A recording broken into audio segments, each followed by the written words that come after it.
দৈনিকে সেরি খাওয়ার জন্য সবাই ডাক দেয়, কিন্তু সেদিন সেরি খাওয়ার জন্য কেউ ডাক দিচ্ছিল না। একদম সেরির পর উঠছি, সকাল হবে সেই সময় উঠে দেখি ও মেঝেতে পড়ে রয়েছে, দরজা খোলা ছিল। তা আমি আরো বাথরুম থেকে ঘুমাই গেছিলাম, 8টার দিকে ঘুমাইছি আমি, আমার জামাই আর আমার বোন।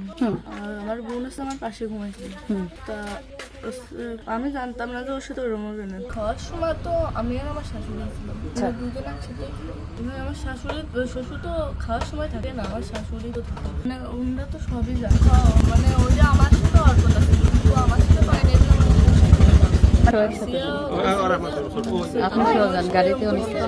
আর ভাইয়া হচ্ছে দরজা খুলে দিচ্ছে, তারপরে বলছে আমি তো ঘরের ভিতর ছিলাম, তাহলে আমি কিছু টের পেলাম না। কেন হচ্ছে কি আমার হচ্ছে ঘরের বাইরে গেছে না, মানে ওইটুকু সময় ও ফিরে যাচ্ছিল।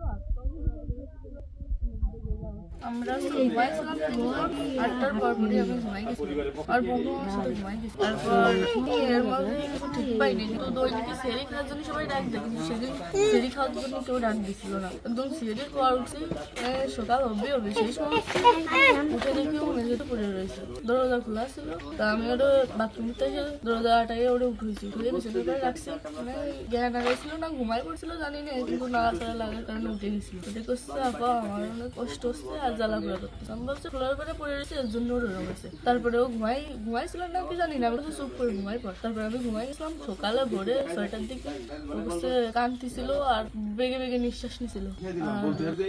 তারপরে আমি করছি কি কি হয়েছে তোর, ওরকম কান্তি ছিল রাত্রেও, আবার হলো ওরকম করতেছি, সাতপাও করে আদরে যাচ্ছে।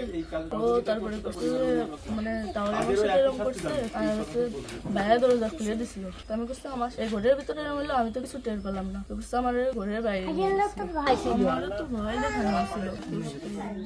ভয়তে সবকিছু উল্টো পাল্টা গেছে। এক কোথায় মানুষ সবসময় বারবার জিজ্ঞাসা করে মাথার ভিতরে আপু শোনা আপনি